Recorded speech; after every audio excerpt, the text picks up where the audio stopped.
Welcome, patrons. Today's topic comes to us by way of the charity stream I did all the way back in December.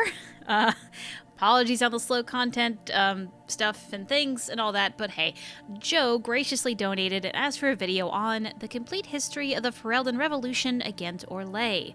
So let's get started. The setting. Before diving into Orlais marching into Ferelden for war, let's talk about why it happened in the first place. Sort of.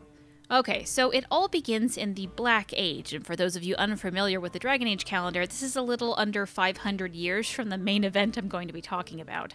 Orlais has a history of trying to expand their land, either by way of the Chantry or war, sometimes both, actually. The two countries that border Orlais are Navarra and Ferelden, and earlier in that age, Queen Asha of Antiva made a very cunning move to marry off her children to every major throne in Thedas, including Orlais and Navarra. That meant that, for the next few decades, there was this rocky peace between the two neighbors. While all this is going on, the land that would be Ferelden was getting its shit together, and the human barbarian tribes were warring with each other for dominance. Orlais, seeing the land in a fractured state, made a move to take Highever, namely for its port, apparently. However, the Alamari were able to set aside their differences to push the invaders back thanks to a fortress at Redcliffe and the bitter winters of Ferelden. The entire war lasted about 4 years, and it might be odd to some that Orlais couldn't defeat a bunch of ragtag barbarians. Well, keep in mind that during this span of years, the Chantry kept insisting that Tevinter was just like the evil of evils that needed to die, so they called four different exalted marches to go to war with Tevinter. While we don't actually know the exact years for each of these exalted marches, I think it would make sense that the Ferelden invasion would tuck neatly between two of them. And that is the story of the first time Orlais invaded Ferelden. Anyway, after those exalted marches, a blight happens, and then the Qunari invade, and so we have like this quaint little time period of peace. So we're a couple ages from the beginning of this, and Emperor Etienne Valmont married a Navarran princess, and then he just throws her in a cloister to marry his mistress in 797. This really upsets Navarra, who had to march into Orlais to actually free her, despite asking for her back. But for the moment, the two were just very upset with each other. Now, from the Emperor and his mistress come twins, Revel and Gratien, and here is where our real story begins.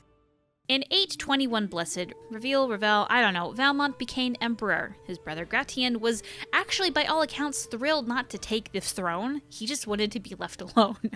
So it was only 3 years into his rule that he ordered the invasion of Ferelden. Now, I would love to tell you why he ordered it, but frankly, we don't have a strong reason. Now, my personal guess is that Revel wanted to make a name for himself. We will see down the line that Revel was obsessed with keeping his rule at any cost and being the most famous of the emperors. So this is at least my read of the situation. And thus begins the second invasion of Ferelden by Orlais, and the one you're going to hear most about in the series. The invasion. So we don't actually have that much information on the years where Orlais first really invaded, just kind of scattered facts. The first year of the invasion hit the nation of Ferelden hard. They lost the Tyrant of Highever, Ardell Cuslin, at a major battle in Lothering, and then King Vandrin Theron was killed not long after. His son Brandel takes over as king next, but he was never really able to unite the broken resistance of Ferelden enough to defeat Orlais completely and free his kingdom. 20 years after Orlais invaded, they are finally able to sack the nation's capital Denerim, sending King Brandel into hiding. It is then that Orlais claimed victory in the invasion. They had complete control of the kingdom and all major cities. Now, as a real quick aside, about 2 years after Orlais took Denerim, most of Orlais's troops were still in Ferelden keeping control, so Navarra, still really pissed about their princess that was divorced and sent to a cloister, invaded the border towns of Orlais. While eventually Orlais did win back some cities, Perendel was lost and still belongs to Navarra to this day. Now, the Navarra defeat was a huge military deal, and suddenly Reveal had some harsh critics. Now, this is a video more about the war and not so much about the Orlesian Emperor, so very long story short, he became paranoid, kills his twin brother and his entire family, including the young children, and hides out most of his days in his room, not being seen by anyone and gaining the name of Reveal the Mad. Eventually, he dies in 851 Blessed, with his son Judical taking over as Emperor of Orlais, and quite frankly, Judical doesn't give a shit about this war. Meanwhile, back in Ferelden, life is hell. per the history of Ferelden Codex entry, the Empire declared Orlais property and sold them like cattle. Chevaliers routinely plundered freeholders of coin, food, and even women and children and excused it as taxation. While all that is going on, the Ferelden resistance is disorganized and confused. King Brandel, nicknamed the Defeated, just didn't have the charisma to unite the nobles of Ferelden together, and overall just sort of did a bad job as a king. Apparently he was very nice, but not, good. But he did do one thing right. He raised a daughter, Moira, the Rebel Queen. So we don't actually have a solid date on when Brandel died, but it was at least sometime after Moira's son Merrick was born. After her father passed, Moira was responsible for inspiring the rebellion and did so with all the charisma and confidence her father lacked. She gained the support of some of the most powerful nobles in Ferelden and was well on her way to drag every Orlesian out of her homeland. During her time as the rebellion's leader, she was described as a tower of strength with long blonde hair and physically strong, being a warrior clad in heavy armor. Merrick also remembers his mother for her tender nature. Her first major act as leader was raiding the Orlesian Armory in Lothering. While she was outnumbered for her entire leadership, small focused attacks on the invading army did major damage to the Orlesian presence. At one point, she allowed herself to be captured by Alrend and Gweren, who at the time was cooperating with the Orlesians, so that she could convince him to join her. And she succeeded. The Arl sent his family to the Free Marshes to be safe, he joined the battle in full to become her commander, and his daughter Rowan actually became betrothed to Merrick. However, in 896 Blessed, she gathered a small group to meet with Ban Orlais and several other Ferelden nobles on the premise of joining her rebellion. Unknown to her, however, they instead were working with Orlais and killed her and her men. But luckily, her teenage son Merrick was able to escape the slaughter, which is the very opening of the first Dragon Age novel, The Stolen Throne. So the odd thing about this topic is that a good chunk of it is actually the entire plot for the novel The Stolen Throne, which I have already done a series of videos on. So in an effort to save time and not repeat myself, if you want like a nitty-gritty, detailed series of events, either go read the novel or watch my series on it. But let's just do a quick and dirty recap of basically how the bulk of the rebellion was fought and won. In which, by that I don't mean like the bulk of the span of years, because like this is only like a 4-year time period in like the 80 years that it was occupied. I just sort of mean everything was kind of ineffective until these last 4 years. Anyway, when escaping from the Orlesians, Merrick runs into a young Loghain MacTyr by complete accident. Loghain, a sort of bandit at the time, and now it's a bit more complicated than that, but Loghain's getting his own video in a bit, so I'm just going to gloss over his entire situation here, but brings him to his sort of bandit camp. But soon the young prince is tracked down, and the two are forced to flee the camp. They make their way through the Kokari Wilds, meeting Flemeth along the way, and that itself is just a whole story, we're not even going to touch it, and then they finally make it back to the rebellion camp. The camp informs Merrick that they are about to be flanked by the Orlesian army and tells him to escape with the best warriors to rebuild the rebellion. But Merrick refuses. Loghain then makes a tactical suggestion to fake Merrick's departure to draw off one of the armies. Loghain, pretending to be Merrick, leads a group of men towards a cliff to give a last stand against the flanking army. Merrick and the rebels defeat the front army and are able to flank the remaining Orlesian forces to save Loghain and give Orlais their first massive blow, gaining massive morale for the Fereldens despite having heavy losses of their own. The rebellion then moved around Ferelden, hiding in remote locations from Orlais while gathering forces to rebuild their strength. Despite their win, few believed Merrick could actually succeed, and the Circle of Magi even tried to remain neutral in this situation. The rebellion then is able to liberate the town of Gweren from Orlesian rule with few losses on the Ferelden side.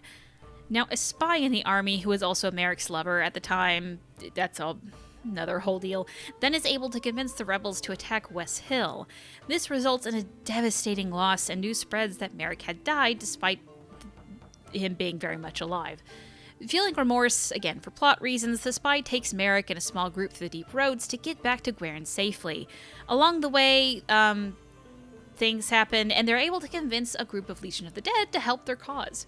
They come back just in time to resist Orlesian forces coming to retake Gweren, and the news that the rightful prince of Ferelden just popped out of the deep roads, still alive, sent a massive amount of morale out to the people. Riots began to happen all over the nation, and the Orlesian occupiers reacted so violently that even the Chantry starts to support the Fereldens. And remember, the Chantry is based out of Orlais, so this is a massive morale hit. After the novel. While the novel ends with the Battle of Riverdane, some parts don't actually mesh with dates that are later given in the games and extended media, so let's kind of use the newer timeline to explain what happens next. In 899 Blessed, the last year of that age, the Ferelden Rebellion and Orlais meet at Riverdane to battle. It's at this same time a high dragon flies over the Frostback Mountains.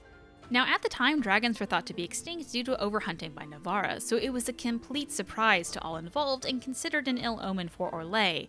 This one event is also why the Dragon Age is called the Dragon Age. Sure enough, Loghain and the rebel army were able to defeat the Orlesian Chevaliers bad enough that Emperor Florian decided to abandon support for the budding Orlesian government in Ferelden due to how ungovernable and rebellious the nation was. Now, as a quick aside, some of you just ask, wait, Florian, what happened to Judical? So, like, a very long story short, Judical used most of his rule to make up for his father's sins to the nobles in Orlais because he didn't want to die, and he just actually passed away from natural causes at an old age, and then his son, Judical II, took over. Now, when Judical II took over, a plague hit Orlais hard, and J2 sadly lost his entire family, so he just sort of stopped giving a shit, and he just eventually died in a hunting accident. Florian is Judical II's younger brother. There's also another fun story tucked in here where the puppet king of Ferelden, Megran, is Florian's cousin and ex-lover who pissed off Florian so bad he sent him to rule Ferelden as punishment. So yes, there is argument that Orlais gave up on attacking Ferelden because of a lover's quarrel. Anyway, Prince Merrick would eventually lead a charge in Denerim, with the puppet Orlesian king and his men barricading themselves inside Fort Draken. Merrick challenged King Megran in a duel and ended up killing him in single combat.